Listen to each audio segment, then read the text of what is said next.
بسم اللہ الرحمن الرحیم قل لا اسألکم علیہ اجرا الا المودۃ فی القربى صدق اللہ مولانا العظیم وصدق رسولہ النبی الکریم۔ آج اللہ تعالیٰ کا بے پناہ فضل و احسان ہے کہ اس نے ہمیں اس ماہ مقدس میں جو ایک طرف امام الانبیاء سید الانبیاء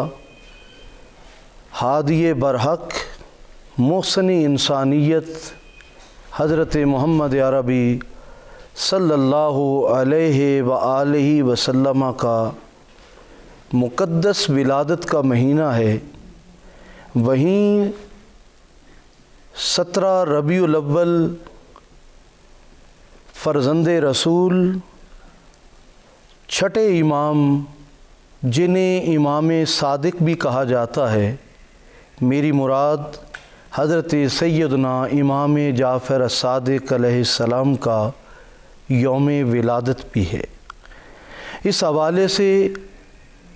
جہاں ایک طبقہ 12 ربیع الاول کو جشن میلاد النبی مناتا ہے، وہیں عالم اسلام میں ایک طبقہ 17 ربیع الاول کو بھی جشن ولادت مصطفیٰ کا اہتمام کرتا ہے۔ لیکن چونکہ 17 ربیع الاول کو ایک طرف کل کائنات کے آقا محمد عربی صلی اللہ علیہ وآلہ وسلم سے موسوم ہے کہ آپ کا جشن ولادت 17 کو، ساتھ میں جڑواں حضرت سیدنا امام جعفر صادق علیہ السلام کا یوم ولادت، تو جشن صادقین کے حوالے سے بھی ایک بڑی اچھی ٹرم چلتی ہے۔ لیکن جو آج کا بنیادی عنوان ہے وہ اہل بیت اطہار کے چھٹے امام، امام المسلمین، امام الناس حضرت سیدنا امام جعفر الصادق علیہ السلام کی وہ عظیم ذات ستودہ صفات ہے کہ جو پھول حضرت سیدنا امام محمد باقر علیہ السلام کے آنگن میں کھلا، اور وہ ہستی جو باقر العلوم تھی، جو علم کو اور علوم کو کھولنے والی تھی، ان کے گھر میں ایسے فرزند نے آنکھ کھولی کہ جو صبح قیامت تک نہ صرف علم کا کو حمالہ بنے بلکہ صدق و صفا میں، معرفت میں، علم و عمل میں جن کا کوئی ثانی نہیں۔ آج انہی کا تذکرہ کرنے کے لیے جو قرآن حکیم کی ایک آیہ مقدسہ کا میں نے سہارا لیا، پروردگار ارض و سما نے ارشاد فرمایا، قل اے حبیب آپ فرما دیجئے پورا دین میں نے تم تک پہنچا دیا۔ اس دین کے پہنچانے پر، اسلام کے پہنچانے پر جو مصائب میں نے برداشت کیے، لا اسألکم میں اس پر تم سے کوئی سوال نہیں کرتا۔ اور پھر پیغمبر ایک امتی سے سوال کر بھی کیا سکتے ہیں، اس لیے کہ پروردگار عالم نے خود قرآن حکیم میں فرمایا وَأَمَّا السَّائِلَ فَلَا تَنْهَرْ، حبیب جو آپ کے دروازے پہ سوالی بن کر آ جائے اسے جھڑکنا نہیں ہے، اس کا دامن رحمتوں سے بھر دینا ہے، اسے عطا کرنا ہے۔ آقا کریم صلی اللہ علیہ وآلہ وسلم کا دروازہ وہ دروازہ ہے جہاں سے ہر آنے والے کو بے حد عطا کیا جاتا تھا۔ فرمایا واللہ معطی وانا قاسم، دینے والا رب ہے اور عطا کرنے والا میں محمد مصطفیٰ صلی اللہ علیہ وآلہ وسلم ہوں۔ برادرانی اسلام، اللہ رب العالمین کے خزانوں کو نہ تو ناپ سکتے ہیں نہ تول سکتے ہیں، اور حضور فرما رہے ہیں رب عطا کرتا ہے۔ کتنا عطا کرتا ہے؟ جتنوں کا وہ مالک ہے، اور یقیناً کل کائنات کو عطا کیا جائے تب بھی اللہ کے خزانوں میں کوئی کمی نہیں آتی ہے، وہ ہر چیز کا مالک ہے۔ قل اللہم مالک الملک، وہ تمام بادشاہوں سے بڑا بادشاہ ہے۔ تو جب وہ عطا کر رہا ہے اور تقسیم مصطفیٰ فرما رہے ہیں اور ساتھ حکم دیا جا رہا ہے وَأَمَّا السَّائِلَ فَلَا تَنْهَرْ، کہ محبوب جو آپ کے دروازے پہ سوالی بن کر آ جائے اسے جھڑکنا نہیں ہے بلکہ اس کے دامن کو بھر دینا ہے۔ حضور کتنا دامن بھرتے تھے۔ کہا جاتا ہے کہ ایک بار حاتم طائی کی بیٹی جب حضور کے سامنے تشریف لائیں قیدی کی صورت میں، تو آپ کے سر پہ، جو حاتم طائی کی بیٹی تھی اس کے سر پہ کوئی آنچل نہیں تھا، دوپٹہ نہیں تھا، تو حضور نے اپنی کملی مبارک اڑا دی۔ تو اصحاب میں سے کچھ نے کہا کہ یہ تو کافر کی بیٹی ہے۔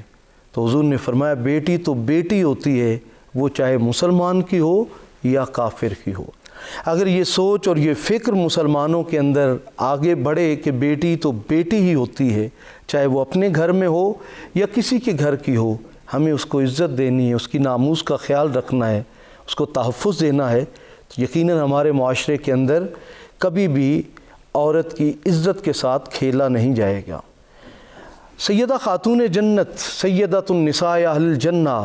بی بی پاک سلام اللہ علیہا کا مکالمہ ہوتا ہے حاتم طائی کی بیٹی کے ساتھ۔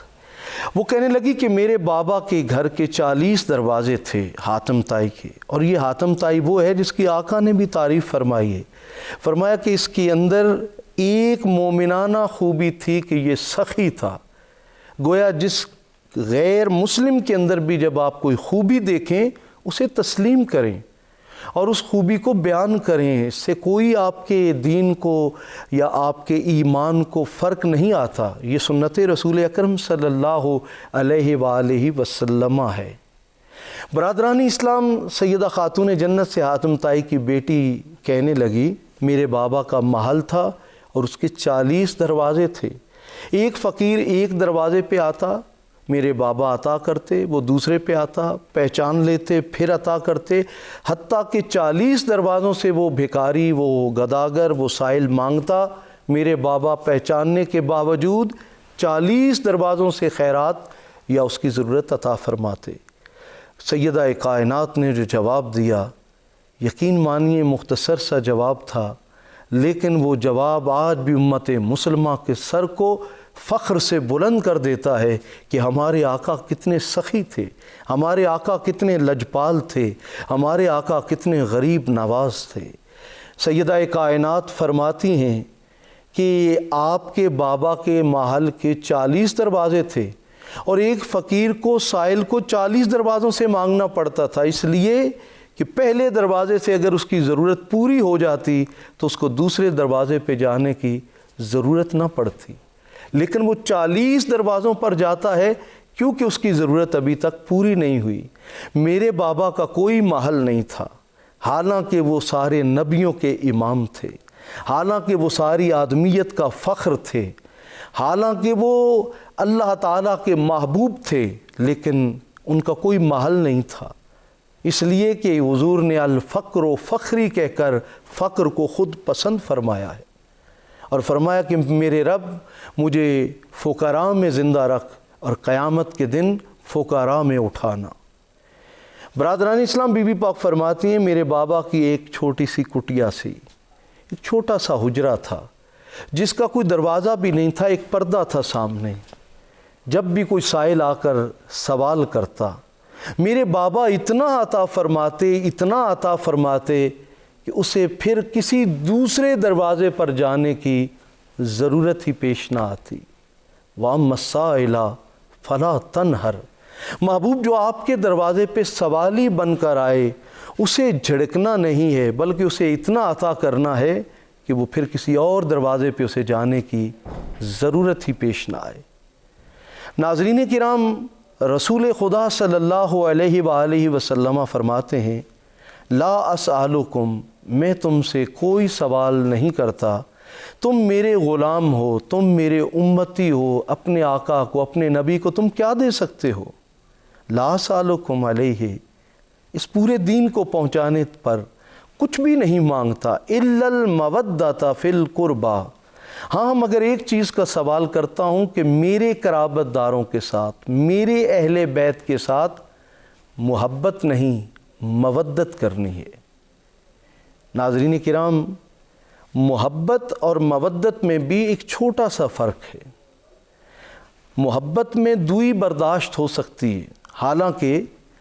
ماں اور بیٹے کی محبت کو لے کر گراہم بیل نے ٹیلی فون ایجاد کر لیا،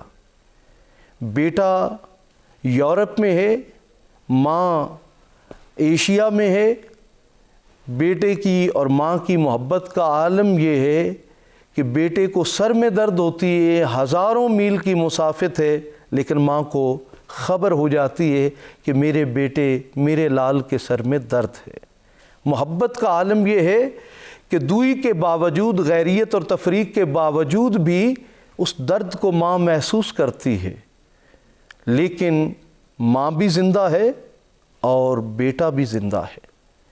لیکن صوفیہ اور اہل اللہ اس کی تفسیر مودت کی یہ فرماتے ہیں کہ مودت کی مثال جو ہے وہ مچھلی اور پانی کی سی ہے۔ مچھلی کو اگر آپ پانی سے جدا کریں تو وہ زیادہ دیر زندہ نہیں رہ سکتی، بلکہ تڑپ تڑپ کر اپنی جان دے دیتی ہے۔ پروردگار عالم نے اپنے محبوب کے ذریعے امت مسلمہ سے محبت کا تقاضا نہیں بلکہ مودت کا تقاضا کیا ہے۔ اس کا معنی اور مفہوم کیا بنتا ہے؟ کہا وہاں پر مودت میں جو مثال دی گئی کہ مچھلی کو اگر پانی سے جدا کریں تو جان باقی نہیں رہتی، کہا مومن کو اگر قرابت داران مصطفیٰ سے اور حضور نبی کریم کے اہل قرابت، اہل بیت سے اگر جدا کیا جائے، ممکن ہے جان تو باقی رہے پر ایمان باقی نہیں رہتا۔ ایمان کا تقاضا یہ ہے کہ ہم آقا کے قرابت داروں سے مودت کریں۔ ناظرین کرام، یقیناً اب آپ کے ذہنوں میں یہ سوال بہت شدت سے آ رہا ہوگا کہ یہاں قرابت سے مراد کون ہیں، کیونکہ جب تک ان قرابت داروں سے آپ پہچانیں گے نہیں اور ان کے ناموں سے آپ آگاہ نہیں ہوں گے تو تب تک آپ کی پیاس بجھے گی نہیں، تب تک آپ کو چین نہیں آئے گا اور اس آیت کی مکمل تفسیر سے آگہی بھی نہیں ہوگی۔ اس لیے حضرت امام فخر الدین رازی رحمۃ اللہ علیہ اپنی تفسیر میں اسی آیت کے ضمن میں ارشاد فرماتے ہیں کہ لما نازلت ہذہ الآیہ،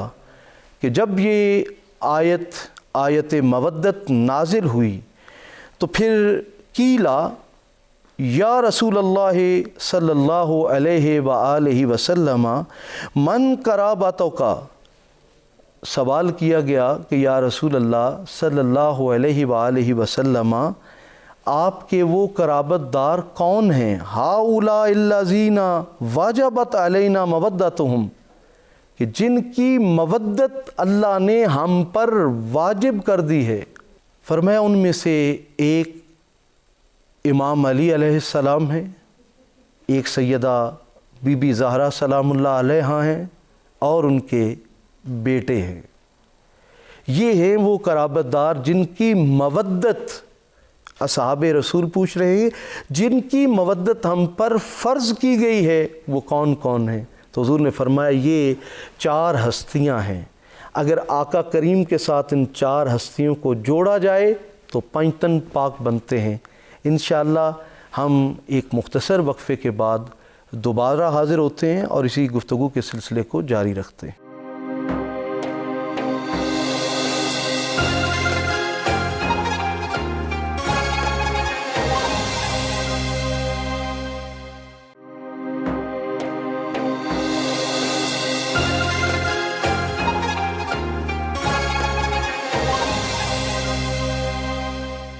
خوش آمدید۔ ہم گفتگو کر رہے تھے مودت فی القربہ پہ۔ یقیناً یہ 5 تن پاک وہ ہیں جن کی محبت، مودت اور عشق ہمارے ایمان کا حصہ اور تقاضا قرآنی ہے، اس کے بغیر ہم کچھ بھی نہیں ہیں۔ پیغمبر اسلام صلی اللہ علیہ وآلہ وسلم نے اسی محبت اور مودت کو اور سادہ انداز سے یوں بیان فرمایا، فرمایا اہل بیتی کا سفینۃ نوح من راکبہا فنجا، میری اہل بیت اطہار حضرت نوح علیہ السلام کی کشتی کی مانند ہیں، جو محبت اہل بیت کی کشتی میں سوار ہو گیا فنجا، وہ نجات پا گیا، ومن تخلف عنہا غرقا، اور جو محبت اہل بیت کی کشتی میں سوار نہ ہوا اور اس سے پیچھے ہٹا وہ غرق ہو گیا۔ بظاہر اس غرق کا مفہوم انسانی عقل کے لیے سمجھنا ممکن نہیں ہے، لیکن اس سے مراد یہ ہے کہ جو قافلہ حسینی یا خیمہ حسینی کا حصہ نہ بنا، وہ کلمے کا دعویٰ بھی کرے، وہ نماز کا دعویٰ بھی کرے، روزہ حج زکوٰۃ کا دعویٰ بھی کرے، اگر اس کے سینے میں نبی آل نبی کی مودت موجود نہیں ہے تو وہ اپنے دعوے میں جھوٹا ہے۔ نبی کریم صاحب الاولاق صلی اللہ علیہ وآلہ وسلم کی مقدس اہل بیت اطہار کی محبت کتنی ضروری ہے۔ اہل سنت و جماعت کی معتبر تفاسیر میں ان روایات کو نقل کیا گیا ہے۔ نبی کریم صاحب الاولاق نے ارشاد فرمایا الا ومن مات علی حب آل محمد مات شہیدا، آگاہ ہو جاؤ جو آل محمد کی محبت میں فوت ہوا، دنیا سے گیا، اسے شہادت کی موت ملی۔ فرمایا الا ومن مات علی حب آل محمد مات مغفورا لہ، فرمایا جو آل محمد کی محبت میں مرا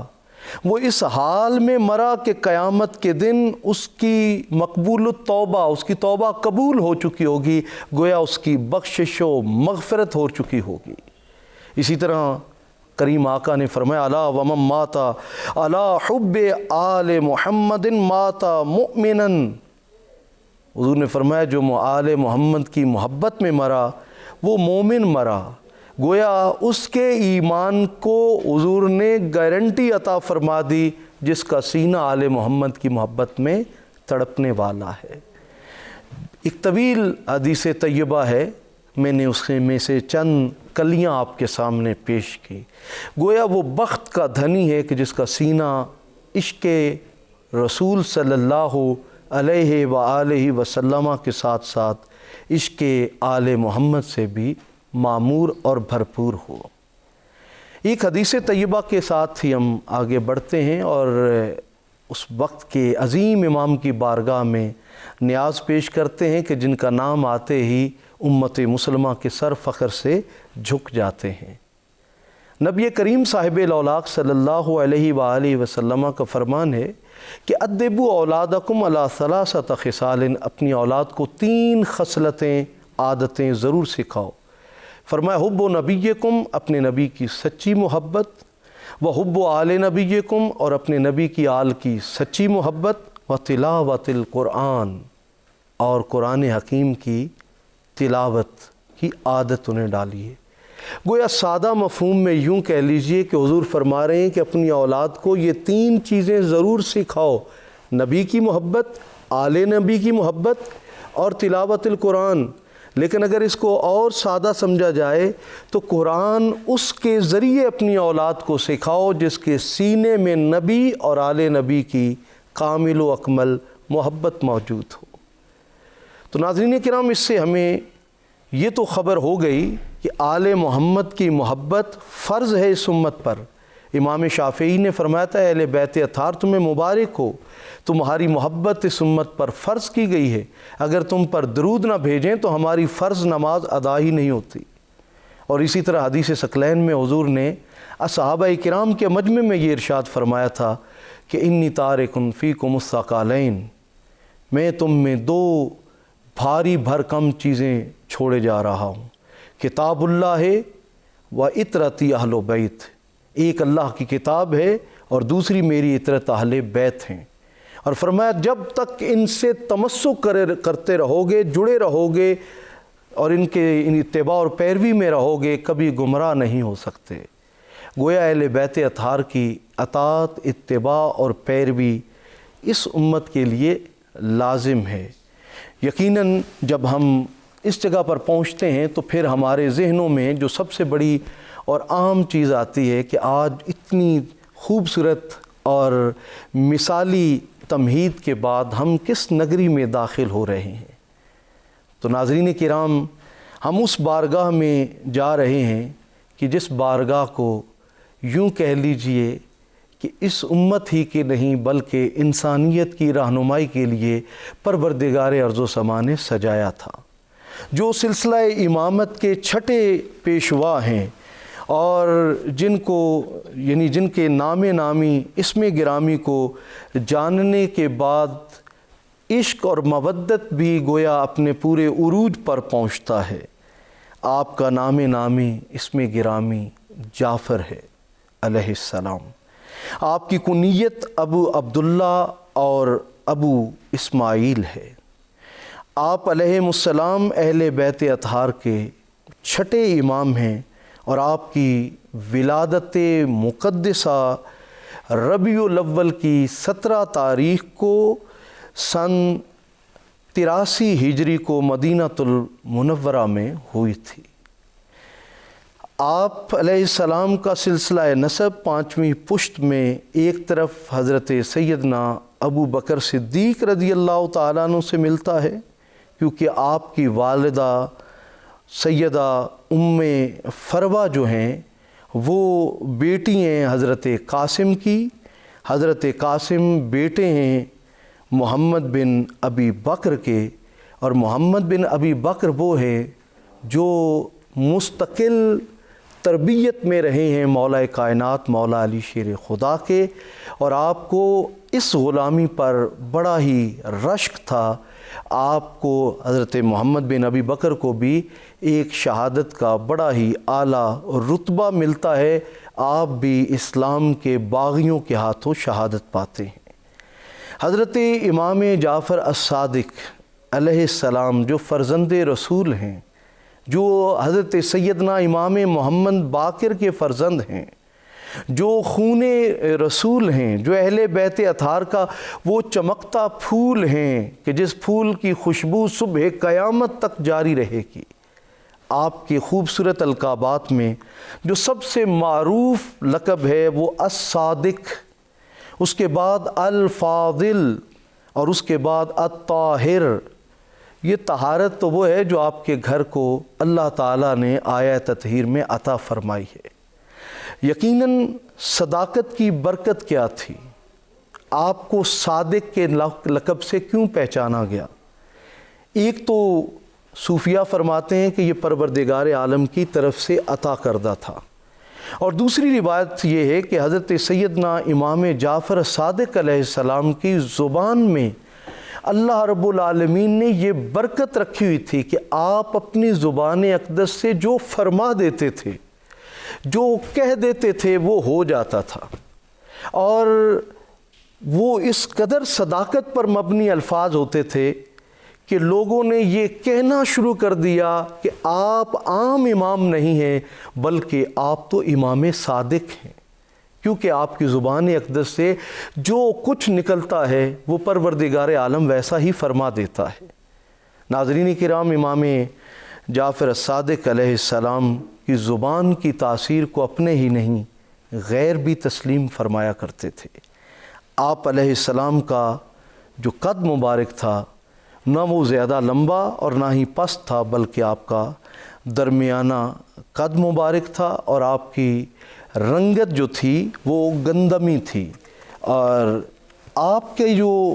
ایک انگوٹھی مبارک سنت رسول اکرم صلی اللہ علیہ وآلہ وسلم ہے، اور انگوٹھی پر نقش بھی ہوتا تھا۔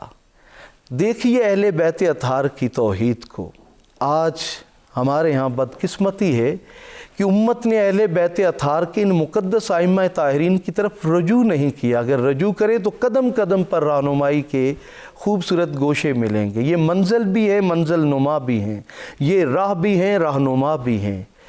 حضرت امام جعفر الصادق کی انگوٹھی کا جو نقش تھا اس پہ لکھا تھا ماشاء اللہ لا حول ولا قوت الا باللہ استغفر اللہ۔ یہ نقش تھا آپ کی انگوٹھی کے اوپر۔ آپ کے شاعروں میں سید حمیری بڑے معروف شاعر تھے، اور ابو جعفر منصور آپ کا معاصر حکمران تھا جو آپ کے زمانے میں وہاں پر موجود تھا، جس نے ہر طرح سے آپ کو جو ہے وہ تکلیف بھی دی، لیکن وہ جب بھی کوئی مشکل وقت آتا تو وہ یہ بھی جانتا تھا کہ امام جعفر الصادق علم کا اللہ تعالیٰ نے آپ کو وہ ملکہ عطا فرمایا ہے کہ جس کا مقابلہ اس وقت تمام انسانیت نہیں کر سکتی تھی۔ ناظرین کرام، آپ سے جن راویوں نے احادیث روایات کی ہیں ان میں بڑے بڑے ائمہ حدیث موجود ہیں، اور آپ نے خود بھی جو احادیث روایت کی ہیں وہ آپ نے اپنے آباء و اجداد میں خود حضرت امام باقر علیہ السلام سے بھی روایت کی ہیں، اسی طرح آپ نے قاسم بن ابی بکر سے بھی روایت کی ہیں، لیکن جو تابعین، آپ خود تابعین میں شمار ہوتے ہیں، حضرت امام جعفر الصادق کے علمی مقام اور مرتبے کو اگر آپ پہچاننا چاہیں تو اس وقت کے جتنے بھی علماء تھے، اس وقت کے جتنے بھی ائمہ موجود تھے، ائمہ فی الحدیث یا ائمہ فقہ، وہ یہ کہتے تھے کہ اللہ کے عرش کے سائے تلے امام جعفر الصادق سے بڑا عالم اور امام اور محدث اور فقیہ کوئی نہیں ہے، اس لیے کہ آپ کو اللہ رب العالمین نے یہ ملکہ عطا فرمایا تھا کہ آپ ہر بات سے پوری طرح آگاہ بھی ہوتے تھے اور ہر بات کو آپ پوری طرح جواب۔ اس وقت کے جو بادشاہ تھے وہ کوشش کرتے تھے کہ باہر سے غیر مسلموں کو بلواتے اور پھر آپ سے مناظرے کرواتے۔ آپ کے شاگردوں میں جہاں امام مالک موجود ہیں، وہیں حضرت امام اعظم ابو حنیفہ بھی آپ کے شاگردوں میں سے ہیں۔ آپ نے جہاں امام ابو حنیفہ نے خود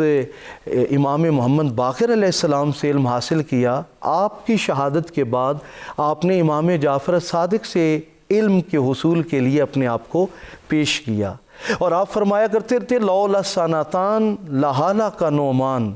لوگوں اگر نعمان بن ثابت کی زندگی میں وہ 2 سال نہ ہوں جن میں نے امام جعفر الصادق کی بارگاہ سے علم حاصل کیا